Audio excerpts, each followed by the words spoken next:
যুবতী মেয়ে এসে বলে, হে রাসূল, আমি জেনা করে ফেলেছি। নবীজি বললেন, কাউকে বলবা না, চলে যাও। মেয়েটি আবার এসে বলে, হে রাসূল, আমি জেনা করেছি। বগুড়া বাসে নবীজি তিনবার মেয়েটাকে ঘুরিয়ে দিলেন। মেয়েটি আবার সামনে এসে বলে, হে রাসূল, আমাকে মুক্ত করেন, আমি এই জেনার গোনা নিয়ে মারা যেতে চাই না। আমি জানি 3টা অপরাধের শাস্তি মরণের পরে ডবল করে আল্লাহ দেবে। কয়টা? আরো জোরে বলেন।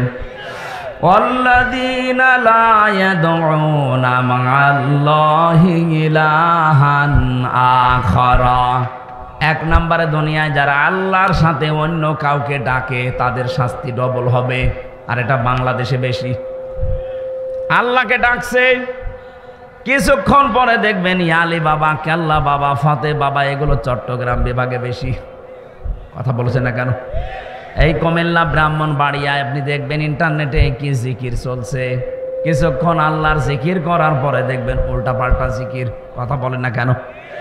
তাহলে আল্লাহর সাথে যারা অন্য কাউকে ডাকবে এদের শাস্তি হবে ডবল। ওয়ালা ইয়াকতুলুনা আন-নাফসাল্লাতী হারামাল্লাহু ইল্লা বিল হক। যারা অন্যায়ভাবে মানুষ হত্যা করে। 2024 সালের আগস্টের 5 তারিখের আগ পর্যন্ত 3732 জন মানুষ মারা গেছে সরকারি জরিপে। এদের একটাও আপনি দলিল দিতে পারবেন কোন কারণে মারলেন এদের? এই যে মানুষ হত্যার সাথে যারা জড়িত ছিলেন, টপ টু বটন প্রত্যেকের শাস্তি ডবল হবে। কথা বলে না কেন? মানুষ হত্যার সাথে যারা জড়িত তাদের বাঁচার জন্য একটাই পদ্ধতি আছে, তাদের মেরে ফেলা লাগবে। এটা আমি বানিয়ে বললাম। সূরা বাকারার 178 নম্বর আয়াতে আছে, এই যে কিসাসের বিধান আল্লাহ এমনিতে দেয়নি, দুনিয়ার ভারসাম্য রক্ষা করার জন্য আল্লাহ এটা দিয়েছেন। সুতরাং যারা মানুষ হত্যার সাথে জড়িত আপনাদের আখিরাত শেষ, আপনি মারা গেলে জাহান্নামী। ওয়া ইয়াকতুল মুমিনা মুতাআম্মিদান ফাজাযাউহু জাহান্নাম। সূরা নিসার 93 নম্বর আয়াত। আল্লাহ বলেন যারা মানুষ হত্যা করে তাদের 1 নাম্বার শাস্তি জাহান্নাম। কি বলেন? বলেন। আপনার আখিরাত তো শেষ। দুনিয়ায় যদি আপনি বৈধভাবে এখন বেঁচে থাকতে চান, যারা এই 3732 জন মানুষ হত্যার সাথে জড়িত, ফাইনাল কথা তাদের মেরে ফেলা লাগবে। কোনো বুদ্ধি নেই আর। 3 নম্বরে ওয়ালা ইয়াজনুন, জেনা করবা না। যারা দুনিয়ায় জেনা করে এই মানুষগুলোর শাস্তি কয়টা? ডবল। বলেন বলেন। মেয়েটি বলছে, হে রাসূল, আমি জেনা করে ফেলেছি, গর্ভবতীও হয়ে গেছি। বিশ্ব নবী বললেন, তোমার অপরাধ হয়েছে কিন্তু বাচ্চাটার অপরাধ নেই, ওটা আগে খালাস হোক। খালাস হওয়ার সঙ্গে সঙ্গে আসবো, আমি বিচার করে দেব। যে এসেছে বলে, হে নবী, এই যে আমার বাচ্চা, আপনি আমাকে মুক্ত করেন অপরাধ থেকে। ও বগুড়াবাসী, আমার কথা হচ্ছে, মেয়েটা আরবি ভাষার লোক, আরব দেশের। তার ভাষা, মাতৃভাষা কি? বলেন বলেন। নবীজি কি তাকে বলতে পারতেন না, ঠিক আছে যা হয়েছে হয়েছে, গোপনে আস্তাগফিরুল্লাহ পড়ে নাও? আর তাকে কি আস্তাগফিরুল্লাহ মুখস্থ করানো লাগতো?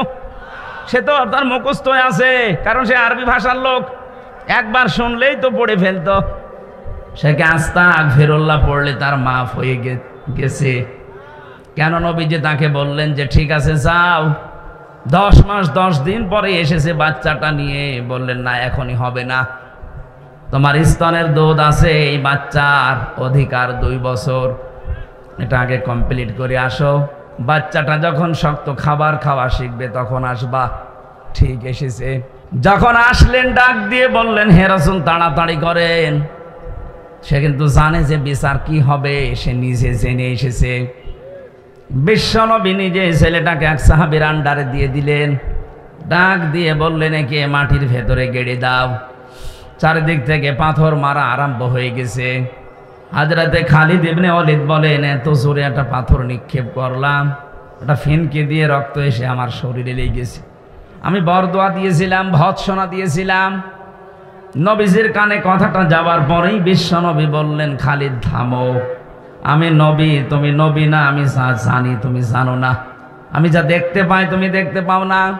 আমি দেখতে পেয়েছি আজরাইল 70,000 ফেরেশতা নিয়ে আকাশ থেকে নাজিল হয়ে আমাকে বলছে, হে রাসূল, এই মহিলার যে তাওবা, এর যে অনুশোচনা, এর যে কর্মকাণ্ড দেখিয়ে গেল দুনিয়ায়, এমন ভাবে যদি কোনো জালেমও তাওবা করে যেতে পারে আল্লাহ তাকেও মাফ করে দেবেন। কি বুঝলেন আপনি এই ছোট্ট স্টোরি থেকে? শুধু অপরাধ করে আস্তাগফিরুল্লাহ পড়লে যদি মাফ হয়ে যেত। হ্যাঁ, আস্তাগফিরুল্লাহ পড়লে আপনার জীবনে যে গুনাহগুলো আল্লাহর সাথে ঘটেছে, আল্লাহর অধিকার নষ্ট করেছেন, ওইগুলো মাফ হবে। আপনি সব সময় এই জন্য পড়বেন ইস্তেগফার, আস্তাগফিরুল্লাহ, আস্তাগফিরুল্লাহ। কিন্তু তাওবা যদি কেউ করতে চায়, তাওবা করলে জীবনের অপরাধ শুধু মাফ হয় না, ওই জায়গাটা আল্লাহ পুরা ফাঁকা করে দেয়, বাকি জায়গাটা আমার আল্লাহ পুরা নেকি দিয়ে পাল্টিয়ে দেয়। ইল্লা মান তাবা ওয়া আমানা ওয়া আমিলা আমালান সলিহা ফাউলাইকা ইউবাদদিলুল্লাহু সাইয়্যাতিহিম হাসানাত। দুইটাই বহুবচন। আল্লাহ পাক বলেন, যারা তাওবা করে, ইস্তেগফার না, যারা তাওবা করে, এই মানুষগুলো তাওবা করার পরে যদি সিদ্ধান্ত নেয় যতদিন আমি বেঁচে আছি ভালো কাজে লাগবো। এখন তাওবা কি? তাওবার 1 নাম্বার শর্ত হচ্ছে অনুশোচনা করা। কি? 2 নাম্বারে আপনি অপরাধ যার কাছে করেছেন তার কাছে যে স্বীকার করতে হবে, স্বীকৃতি দেওয়া লাগবে। এটা যদি আল্লাহর সাথে সম্পৃক্ত হয় আল্লাহর কাছে বলবেন, যদি বান্দার সাথে সম্পৃক্ত হয় বান্দার কাছে বলা লাগবে। 3 নাম্বারে যা করেছি জীবনে আর এই কাজ আমি জীবনে দুনিয়ায় কোনোদিন রিপিট করব না। জোরে বলেন সুবহানাল্লাহ। তাহলে তাওবা করলে জীবনের অপরাধ শুধু মাফ হয় না, পুরা জায়গাটা আল্লাহ নেকি দিয়ে পাল্টিয়ে দেয়। এটা আস্তাগফিরুল্লাহর মতো না। মেয়েটা তাওবা করেছে না ইস্তেগফার করেছে? তাওবা। বলেন বলেন। এই জন্য আমার আল্লাহ দুনিয়াতে তার এমন তাওবা কবুল করলেন, বিশ্বনবী বলেন এটা যদি পুরা আরব জাহানে সবার ভেতরে ভাগ করে দেন সবাইকে আল্লাহ মাফ করে দেবে। এত বড় তাওবা হয়েছে তার। আর 15.5 বছরে এই 14 দল বাদ দিয়ে বাকি আমরা যারা আছি এদেশে সবাই মাজলুম। কথা বললেন না? 14 দল বাদ দিয়ে বাকি যারা আছি আমরা সবাই কম বেশি মজলুম। এই মজলুমদের এখন উহুদের ময়দান থেকে শিক্ষা নেওয়া লাগবে। উহুদের ময়দানে প্রথমে কিন্তু বিজয় হয়ে গিয়েছিল মুসলমানদের, কিন্তু গনিমতের মাল যখন ভাগাভাগি করার জন্য দৌড়াদৌড়ি আরম্ভ করেছে, হযরতে খালিদ বিন ওয়ালিদ ওই সময়ও কাফের ছিল। আকস্মিক ভাবে তিনি অতর্কিত হামলা চালিয়ে জায়গায় 14 জন মানুষ মেরে ফেলেছিলেন। আমার মনে হয় বাংলাদেশ এখন উহুদের প্রান্তরে দাঁড়িয়ে আছে। আমরা যে বিজয়টা পেয়েছি, এই মাজলুম মানুষগুলো যদি এখনো পর্যন্ত মায়ের পেটের সন্তানের মতো আমরা সিমেন্টেড হয়ে যেতে না পারি, ওরা কিন্তু এখনো উৎপত্তি আছে। দেখেন না, মাঝে মাঝে বলে আমি কাছাকাছি আছি, চট করে ঢুকে পড়বো, এমনি বলে। ওরা ওই খালিদ বিন ওয়ালিদ যখন কাফের ছিল, যে ভূমিকা ছিল, ওরা ওই ভূমিকা পালন করার জন্য আছে উৎপত্তি। এই জন্য মাঝে মাঝে নতুন নতুন ইস্যু তৈরি করে পাঠায়।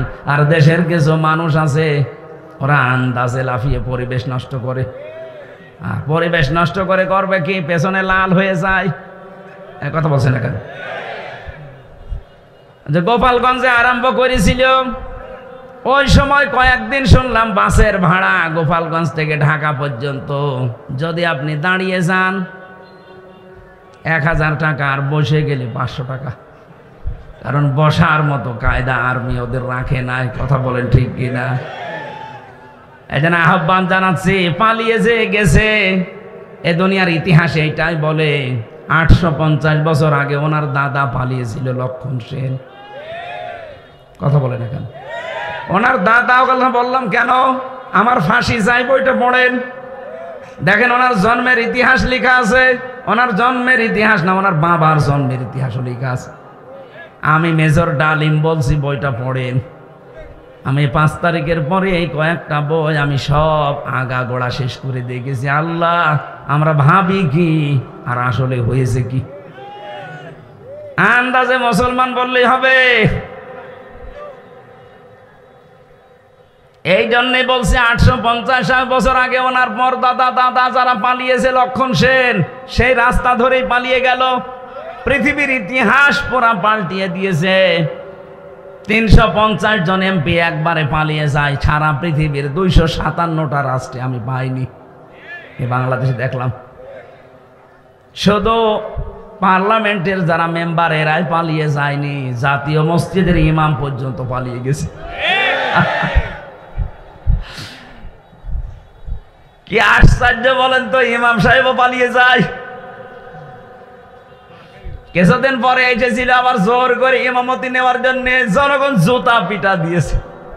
পরের দিন দেখলাম স্ট্যাটাস দিয়েছে ফেসবুকে, জনগণ আমাকে জুতা দিয়ে পিটিয়েছে কিন্তু আমার গায়ে লাগেনি। ওরে শয়তান, মানুষের বিবেক মরিয়ে গেছে। ও মানুষটা কত নিচে নেমেছিল বলেন। দুনিয়ার স্বার্থে এই লোকটা নৌকা মার্কা নিয়ে দাঁড়িয়েছে। আমার মনে হয় লোকটা যদি কুকুর মার্কায় দাঁড়াইতো তাও পাস করত।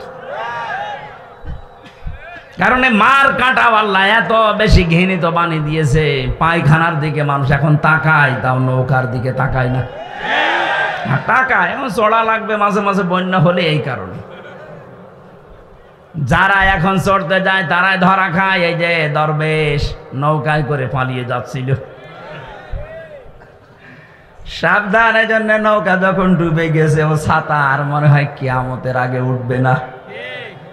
কারণ দুনিয়ার ইতিহাসে এইটাই আমরা পড়েছি, কোন স্বৈরাচার যদি একবার পালিয়ে যায় ও জীবন থাকতে আর ফিরে আসে না, কারণ ও জানে আমি গেলেই মারা পড়ে যাব। জনগণ যেভাবে ফুসি আছে, ওই দিন যদি আর 5 মিনিট সময় পেত, আমার মনে হয় এতদিন কব্বরে পাঠিয়ে দিত। হায়াত আছে বলে বেঁচে আছেন, কিন্তু সারা জীবনে এখন যতদিন আছেন অপমানের জীবন নিয়ে থাকা লাগবে।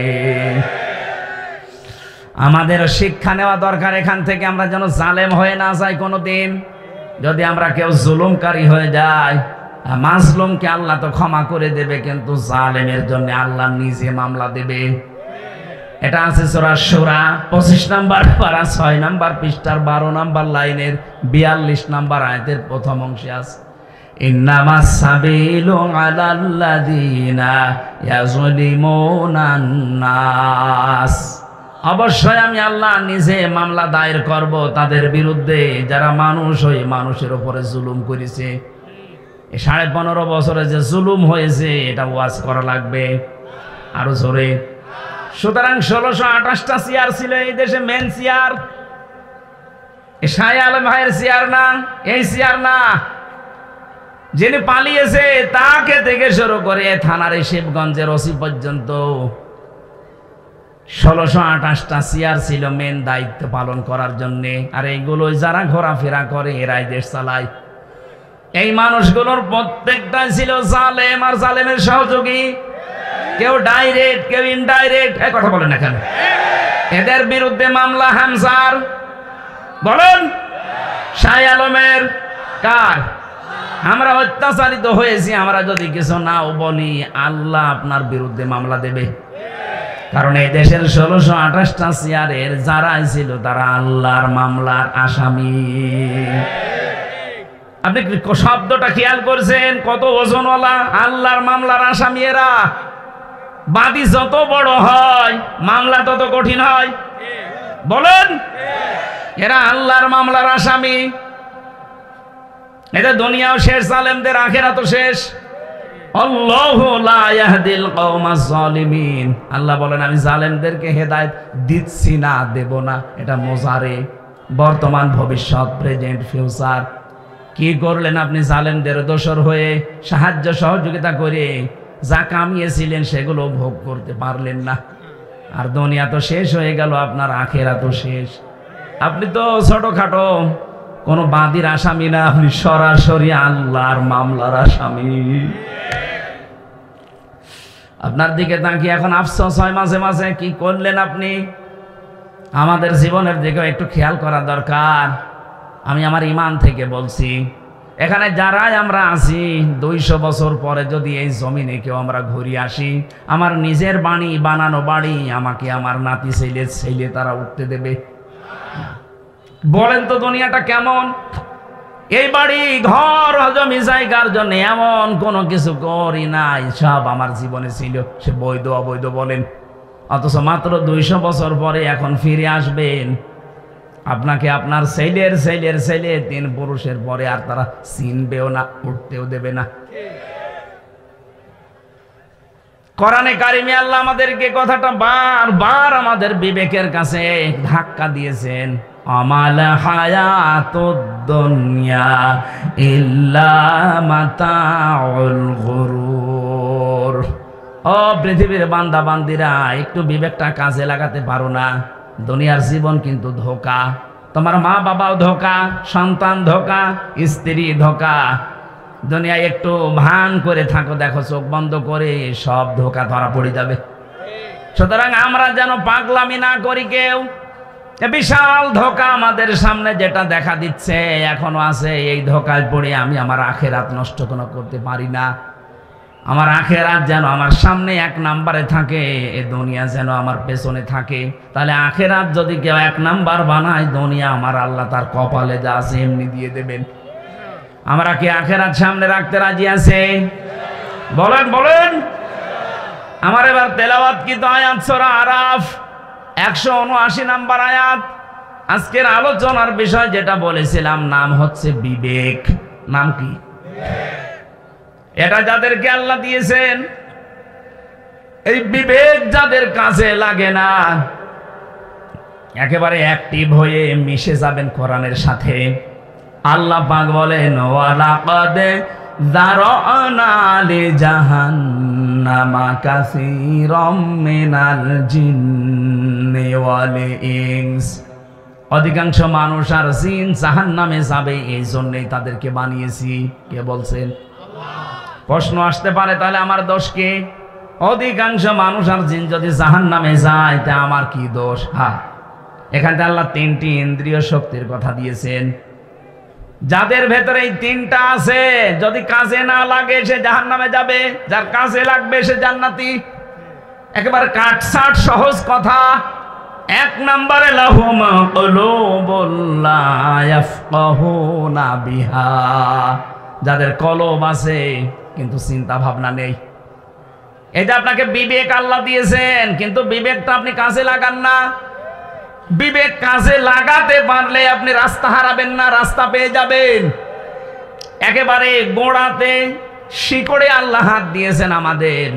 হালাতা আলাল ইনসানি হিনুম মিনাদ দাহারি লাম ইয়াকুন শাইআম মাযকুরা। আল্লাহ পাক বলেন, হামজা একটু কি খেয়াল করো না, বিবেকটা কাজে আমার লাগে না? যে তুমি জন্মের আগে উল্লেখ করার মতো কিছুই ছিলে না। আমার এই যে 33 বছর বয়স, এখন 34 বছর আগে হামজা নামে আমার বংশে যেহেতু কেউ ছিল না, আমার বংশে আমার এই রিয়াজ এবং ফিরোজা, এই মাধ্যমে আমি দুনিয়ায় আসলাম। কেউ আলোচনাও কোনোদিন করেছে যে এখানে হামজা নামে একজন এসেছে? মাত্র 34 বছর আগে। আল্লাহ পাক আমাকে এটা স্মরণ করাচ্ছেন কেন? কারণ একটা দুর্বল জায়গায় আঘাত দিয়েছেন আমার। আমি যখন কিছুই ছিলাম না, নেই থেকে আস্তে আস্তে আমার আল্লাহ আজ হামজা বানিয়ে চেয়ারে বসিয়েছে। এখানে মা বাবার দায়িত্ব শুধু বিছানায় থাকা, বাকি যা করার কে করেছে? একটু বিবেকটা এদিকে কাজে লাগাতে পারেন না? আল্লাহ আমাদের একটা স্মরণের মাধ্যম দিয়েছেন এইভাবে, ফালিয়ানজুরিল ইনসানু মিম্মা খুলিক খুলিকা মিম্মা ইন দাফিকি ইয়াখরুজু মিন বাইনিস সুলবি ওয়াত তারাইব। মানুষকে একটু নজর করে দেখে না যে কি দিয়ে তারে বানালাম? বাবার স্ফলিঙ্গ দিয়ে দ্রুত গতিতে বের হয়ে যাওয়া পানিটা দিয়ে, যেটা একবার বের হলে শরীর থেকে গোসল ফরজ হয়ে যায়। যে পানির ছাড়া পৃথিবীর কোন মার্কেটে 4 আনাও দাম নেই। কথা বলেন কেন? কেউ ফ্রি দিলেও আপনি নেবেন না। এরকম একটা না পাক দুর্গন্ধযুক্ত পানি দিয়ে আল্লাহ আমার অস্তিত্ব আরম্ভ করলেন। আল্লাহ পাক বলেন, এই পানিটা যখন মায়ের রেহেমের ভেতরে যায়, বাবার মাকে দিয়ে আমি আল্লাহ এই দুইটা নাপাক পানি এক জায়গায় 4-8টা জিনিস বানাই। চুল, রগ, হাড় আর পর্দা, রক্ত, গোশত, চর্বি আর চামড়া। বিজ্ঞান ভিত্তিক আলোচনায় যখন তাফসীরগুলো আমি মিলিয়েছি দেখেছি হ্যাঁ এই 4-8টা জিনিস এক। আল্লাহ পাক বলেন মানুষ বানাতে কমপক্ষে 13টা উপাদান লাগে। 13টা বিষয় এক জায়গায় না হলে দুনিয়ায় আপনি আসতে পারবেন না, আসলেও অপূর্ণাঙ্গ হয়ে আসবেন। 4-8টা নাই, আপনার মার বাবা দুইজনেরটা নিয়ে বানালেন, বাকি 5টা এখনো 13 হতে কয় লাগে? এই 5টা আমার আল্লাহ নিজের রব নামের কারণে দিয়েছেন। ওয়াজআলা লাকুমুস সামআ ওয়াল আবসারা ওয়াল আফইদা। আল্লাহ বলেন শ্রবণ শক্তি, দর্শন শক্তি, বাক শক্তি, আকেল শক্তি আর ঘ্রাণ শক্তি, এর ভেতরে যদি একটাও তোকে কম দিতাম দুনিয়ায় আসতে ঠিক কিন্তু অপূর্ণাঙ্গ হয়ে। যদি বাক শক্তি না দিতাম কথা বলতে পারতে না। বিজ্ঞান এখন প্রমাণ করছে কয়েক ইঞ্চি জায়গায় মানুষের কথা বলে, এক একটা কথা তৈরি হতে 27টা ধাক্কা লাগে। কয়টা? আপনি কম্পিউটার ভেড়াবেন, আমি যা দেখিয়ে দিতে পারবো। 27টা স্তর পার করার পর একটা কথা তৈরি হয়। পৃথিবীর কেউ আপনাকে এই কথা বলার যোগ্যতা দেয়নি, দিয়েছে কে? দুঃখজনক হলো সত্য, এই 15.5 বছরে আল্লাহর এই বাক শক্তি জালেমরা কেড়ে নিয়েছিল। ওরা বন্ধ করে দিয়েছিল আমাদের কথা বলার যোগ্যতা। কথা বললেও বলতে পারতাম না। কথা বলে না কেন? কথা তো বলবো আমার মনে যেটা আছে, যেটা বৈধ কথা ওইটা, অথচ আমাদের কণ্ঠনালী চেপে ধরত। আমরা চাই কিয়ামতের আগে আমাদের এই বাক শক্তি কেউ যেন রুদ্ধ করে দিতে না পারে। কথা বলেন। আমার এই অধিকার আমার আল্লাহ দিয়েছেন, আপনি কেন বন্ধ করলেন? কোরআনে কারিমে আল্লাহ যত বড় বড় রহমতের কথা তিনি জানিয়েছেন, তার ভেতরে 4টার কথা সবচাইতে বেশি জানিয়েছেন। 1 নম্বরে আর রহমানু আল্লামাল কোরআন খলাকাল ইনসানা আল্লামাহুল বায়ান। আল্লাহ পাক বলেন আমি যে রহমান, আমার দয়া দেখতে চাও, পৃথিবীর সবচাইতে বড় দয়া কোরআনে কারিম তোমাদেরকে দেওয়া। লক্ষ লক্ষ নবী পাঠিয়েছিলাম দুনিয়ায়, কোন নবীকে আমি আল্লাহ কোরআন দেয়নি, তোমাদেরকে দিয়েছি। এটা আমার বড় নিয়ামত। এটাই শুধু না, আমি তোমাদেরকে মানুষ বানিয়েছি। মায়ের পেটের ভেতরে আমি আল্লাহ নিজে তোমাদের মানুষ বানিয়ে শেষ করে দেইনি, কথা বলার যোগ্যতা দিয়েছি। এই যে কথা বলতে পারা কত বড় নিয়ামত। এই আয়াতের ব্যাখ্যায় হাদিস এসেছে, বিশ্বনবী জানিয়েছেন। বিজ্ঞান তো বলেছে 27টা স্তর পার করা লাগে, নবীজি বলেছেন প্রতিটি স্তরে একটা একটা করে আল্লাহর ফেরেশতা বসে আছে। এর কাছে ও, ওর কাছে এ, এর কাছে এ, এভাবে সিরিয়াল আকারে দিতে দিতে সর্বশেষ আমাদের এই মুখের গর্ত দিয়ে একটা কথা আল্লাহ বের করে দেয়। ধাক্কা লাগে কয়টা? 27। বলেন বলেন। আপনাকে যদি এই শক্তিটা আল্লাহ বাক শক্তি না দিত, বাকি 4টা দিত, তাহলে আপনি আসতেন কিন্তু বোবা হয়ে, কথা বলতে পারতেন না। আরে ভাই, এইটার জন্য তো কিয়ামত পর্যন্ত সিজদায় পড়ে থাকার কথা। দর্শন শক্তি আল্লাহ আমাদেরকে দিয়েছেন। আলাহুম আ'য়ুনুল লা ইউবসিরুনা বিহা। কি হয়েছে? চোখ দিলাম তোদেরকে, কেন দেখিস না? যেটা দেখার দরকার মানুষ ওইটা দেখে না, যেটা দেখা দরকার না, নিষিদ্ধ, ওইটার দিকে মানুষের ঝোঁক বেশি। বলেন, একটু কন্ট্রোল করা যায় না নিজেকে? আজ কত মানুষ নিজের বৈধ স্ত্রী বাদ দিয়ে পরকীয়া প্রেমে 180 মাইল বেগে লাইন চালাচ্ছে, নাকি এলাকায় শুরু হয়নি? নিষিদ্ধ বস্তু দেখতে দেখতে চোখের পর্দা কালো হয়ে গেছে। যেটা দেখা দরকার না ওইটা যদি কেউ বারবার দেখে, আমার আল্লাহ চোখের ওপরে 2টা জিনিস দান করে, তার বৈধ জিনিসগুলোর প্রতি ঘৃণা জন্মিয়ে যায়। সেদিন একজন স্ট্যাটাস দিয়েছিল আমাকে, বলছে আমার বৈধ স্ত্রী কয়েক বছর সংসার করার পর একটা সন্তানও দিয়েছে, কিন্তু এখন আমার আর ভালো লাগে না। বাইরের মেয়ে লোক দেখলে খুব ভালো লাগে, আনন্দ লাগে। বললাম এই রোগ থেকে মুক্ত হওয়ার জন্য 2টা পদ্ধতি আল্লাহ দিয়েছেন, ঔষধ। এখানে যাদের এরকম অভ্যাস আছে, নিজের জায়েজ স্ত্রী এখন আর ভালো লাগছে না, বাইরেরটা দেখলেই কেমন জানি আকর্ষণ তৈরি হয়, নাকি এলাকায় নেই? যদি এরকম মন মানসিকতা কারো তৈরি হয়, উলঙ্গ অর্ধ উলঙ্গ নাচ দেখলে আনন্দ লাগে, তাদেরকে আপনি কোরআনে কারিমের ঔষধ দুইটা বলছি, সূরা নূর 18 নম্বর পারা 12 নম্বর পৃষ্ঠা 7 নম্বর লাইনের 30 নম্বর আয়াত, একটু বাড়ি যে আয়াতটা একটু তাফসীর পড়বেন। وَقُلْ لِلْمُؤْمِنِينَ يَغُضُّوا مِنْ أَبْصَارِهِمْ وَيَحْفَظُوا فُرُوجَهُمْ ذَلِكَ أَزْكَى لَهُمْ إِنَّ اللَّهَ خَبِيرٌ بِمَا يَصْنَعُونَ বলেন আল্লাহু আকবার। আল্লাহ পাক বলেন, হে নবী, মুমিন পুরুষ যারা আছে এখানে তাদেরকে আপনি বলে দেন তারা যেন তাদের চক্ষুকে নিম্নগামী করে রাখে পর স্ত্রী থেকে, পর নারী থেকে। 2 নম্বরে তাদের লজ্জা স্থানকে হেফাজত করে। প্রশ্ন আসতে পারে দুইটা কাজ করা অত সহজ? হ্যাঁ, সহজ না। এই জন্যই তো আল্লাহ আপনাকে এত দামি বানিয়েছে। আপনার পরীক্ষা তো এই দুইটাই। বিশ্ব নবী জানিয়েছেন দুইটা গর্থের যদি কেউ আমাকে গ্যারান্টি দিতে পারে, আমি আল্লাহর নবী বলছি তাকে আমি জান্নাতে পৌঁছিয়ে দেব। 1 নম্বরে এই মুখটা, 2 নম্বরে লজ্জা স্থান। এই দুইটা গর্থ যদি সত্যিই কেউ হেফাজত করে রাখতে পারে, আল্লাহর দিকে তাকিয়ে একটা অনির্বচন সুখ আপনাকে আল্লাহ দান করবে। শব্দটা কে বললাম বলেন তো? অনির্বচন সুখ। এটা বাংলা, বাস্তবতা দেখাচ্ছি। এই যে সিল ছো মারে যখন পাখির বাচ্চাদের, মা পাখিটা তখন নিজের ডানাটা এভাবে বিছিয়ে ফল করে দেয়, এর নাম আরবিতে ওয়াকফিজ।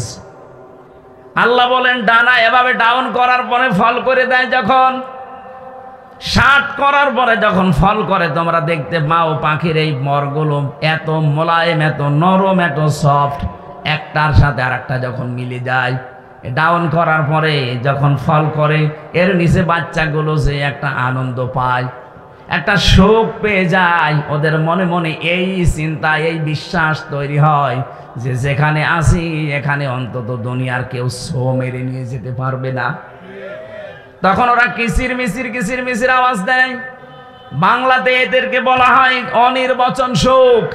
আপনি যদি সত্যি আল্লাহর ভয়ে আজকে আপনার এই চোখের যে গোনা আছে এটা বন্ধ করে দিতে পারেন, আপনার হৃদয়ের ভেতরে আল্লাহ আলাদাভাবে একটা সুখ নিজে দান করবেন। বগুড়াবাসী এজন্য এখনই এই মুহূর্ত থেকে এই মাহফিল যদি সাকসেস করতে চাই, শুধু সুন্দর করে সাজানোই না, এটা বাড়ি নিয়ে যাওয়া লাগবে। যাদের মোবাইলে এমন দৃশ্য তৈরি করা আছে ডিলিট করেন, যেটা নিজে দেখলে আনন্দ পান, অন্য দেখলে আপনার লজ্জা লাগে। এরকম দৃশ্য নেই? এই কথা বলছেন এখানে? এইরকম দৃশ্য যাদের আছে নিজে দেখলে খুব আনন্দ লাগে, মজা লাগে, অন্য কেউ দেখলেই আপনার লজ্জা লাগে। এটা ডিলিট করবেন। কারা কারা হাত তোলেন তো? ওই মুরব্বী, দেখি মোবাইল, দেখি দেখি কি আছে, দেখি। কি আশ্চর্য! দাঁড়িয়েলা মানুষ, কি রেখেছেন আপনি মোবাইলে? এক্ষণে ডিলিট করেন। আপনার ওয়াজ শুনতে আসাচ্ছে, উল্টা পাল্টা জিনিস ডাউনলোড করে আপনি ওয়াজ শুনতে এসেছেন, এক্ষণে ডিলিট করে বাড়ি যাবে। আল্লাহ আমাদের চোখের হক আদায় করার জন্য কয়েকটা জিনিস কোরআনে কারিমে আমাদের সামনে এনে দিয়েছেন। আফালা ইয়ানজুরুনা ইলাল ইবিলি কাইফা খুলিকাত ওয়া ইলাস সামাই কাইফা রুফিআত ওয়া ইলাল জিবালি কাইফা নুসিবাত ওয়া ইলাল আরদি কাইফা সুতিহাত। বলেন আল্লাহু আকবার। আল্লাহ পাক বলেন, ও দুনিয়ার মানুষেরা, নজর করে একটু দেখতে পারো না? চোখ দিলাম, উঠের দিকে তাকাতে পারো না? মরুভূমির জাহাজ বানিয়েছি ওইটা আমি। তোমরা একটু জমিনের দিকে তাকাতে পারো না? এটা বিছানা বানিয়ে দিয়েছি। ওই আকাশের দিকে তাকাও, খুঁটি ছাড়া বিশাল ছাদ মাথার উপরে রেখে দিয়েছি। পাহাড়ের দিকে তাকাও, পেরেক স্বরূপ পাহাড়কে আমি জমিনের সাথে গেড়ে দিয়েছি। ও বন্ধুরা, পেরেক যখন মানুষ মারে, এই যে তক্তার উপরে পেরেক মারা না নেই? এই পেরেক যখন মারে তক্তার উপরে, ওই যে সামনে একটা আল বেরিয়ে থাকে চ্যাপটা মতো, এই চ্যাপটা অংশ এতটুকু হলে ভেতরে জাগিয়েছে চ্যাপটার চাইতে 20 গুণ বড়। কথা বলে দেখেন। আপনি পেরেক যদি এইটা, আল্লাহ বলেন পেরেকের মতো পাহাড়কে জমিনে গেড়ে দিলাম, তার মানে পাহাড় যত বড় আছে উপরে তাতে 20 ডবল নিচে আল্লাহ গেড়ে দিয়েছেন। এই যে পঞ্চগড়ের পাশে হিমালয় পাহাড়, আপনি চিন্তা করেন 36,000 ফিট, এত বড় বিশাল পাহাড় উপরে যদি থাকে ভেতরে এরকম 20 গুণ আল্লাহ গেড়ে দিয়েছেন। আল্লাহর ক্ষমতা কি, সাথে বিশ্বাস করি আল্লাহ একজন আছে। আরে ভাই, তার ক্ষমতা কি জানেন? কিয়ামতের আগে তা 7 তবক আসমান আর জমিন পুরাতন কাপড়ের মতো আল্লাহ নিজের হাতের ভেতরে গুটিয়ে নেবেন। জোরে বলেন আল্লাহু আকবার। আল্লাহ আমাদেরকে এগুলো দেখিয়ে দেখিয়ে আমাদের বিবেকটা নাড়া দিচ্ছে। কি হয়েছে তোদের? আমার ক্ষমতা সম্পর্কে ধারণা আসে না? 8, 5, 13টা জিনিস এক হয়ে যাওয়ার পরে আস্তে করে মায়ের পেট থেকে ধরে নিয়ে আসলাম, তোর একটা বারের জন্য বিবেক কাছে লাগে না কেন তোরে আমি এভাবে বানিয়ে নিয়ে আসলাম? পৃথিবীর অন্যান্য সৃষ্টিকে, এ মানুষগুলো সৃষ্টি জগৎকে আমি কত দুনিয়ায় তাদেরকেও নিয়ে আসি, কিন্তু এত সম্মান দিয়ে নিয়ে আসি না। শুধু আশরাফুল মাখলুকাত হিসাবে তোদেরকে আমি এত সম্মান দিয়ে দুনিয়ায় নিয়ে আসি। মারা যাওয়ার পরে তাদেরকে আমি ফেলে দেব যেখানে সেখানে না, তাদের সম্মানজনক একটা দাফন কাফনের ব্যবস্থা পর্যন্ত আমাদের করা লাগে। কথা বলেন ঠিক কিনা? যে আদমকে এত সম্মান দিলেন বিবেকের কারণে। কিসের কারণে? বিবেক আছে বলে আপনার এত সম্মান। বিবেক না থাকলে আপনি যদি পাগল হয়ে যান, আপনার এত সম্মান দুনিয়ায় কেউ দেবে না। সুতরাং আপনার যে বিবেক আছে এটা আজকে থেকেই কাজে লাগাবেন।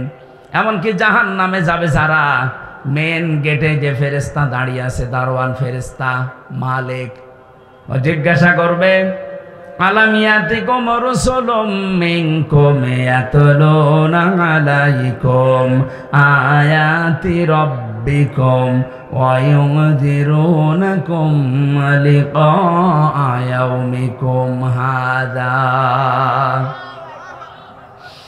কি তোমাদের কাছে কি নবী রাসূল যায়নি? এই জাহান্নামের যে আযাবের কথাগুলো তারা কি তোমাদেরকে শোনায়নি, সতর্ক করেনি? প্রত্যেকটি জাহান্নামী মানুষগুলো এক বাক্যে জবাব দেবে, ক্বালু বালা ক্বাদ জানা নাযীর। হ্যাঁ, আমাদের কাছে সতর্ক বার্তা নিয়ে এসেছিল। নবী হয়তো আসে নাই, নবীর ওয়ারিসরা এসেছিল। সত্য কথা বলতে হবে, মিথ্যা বলা যাবে না। সত্য পথে চলা লাগবে, মিথ্যা পথে চলা যাবে না। সত্যকে মিথ্যার সাথে মিশ্রণ করা যাবে না। দায়িত্ব জীবনে যেইটা যেইটা আছে পালন করা লাগবে, এই কথাগুলো আমাদের স্মরণ করিয়েছিল। কিন্তু মনে মনে ভাবতাম এইটা আর বলতাম, ফাকাল্লাবনা ওয়া কুলনা মা নাযালাল্লাহু মিন শাই। মনে হয় এটা মিথ্যা কথা বলছে, এরকম কিছু আল্লাহ নাযিল করেনি, এরকম ধারণা এই দেশে কারণ নেই। এখন এত ভেঙে ভেঙে কথা বলার পরে অনেকের মনের ধারণা, না, এ মনে হয় আল্লাহ এরকম কথা দেয়নি, আমি কি বানিয়ে বলছি? বলেন বলেন। তখন ওরা এক বাক্যে জাহান্নামের ফেরেশতা দারোয়ানের কাছে বলবে, লাউ কুন্না নাসমাউ আও নাকিলু মা কুন্না ফি আসহাবিস সাঈর। আমরা যদি ওই জামানায় কথাগুলো শুনতাম জীবিত অবস্থায়, আর যদি বিবেক কাজে লাগাতাম, তাহলে আজকে এই জাহান্নামে আমাদের আশা লাগতো না। বগুড়াবাসী, বিবেক যাদের আছে এখনো কিন্তু কাজে লাগান, নয়তো জাহান্নামী হয়ে যাবেন।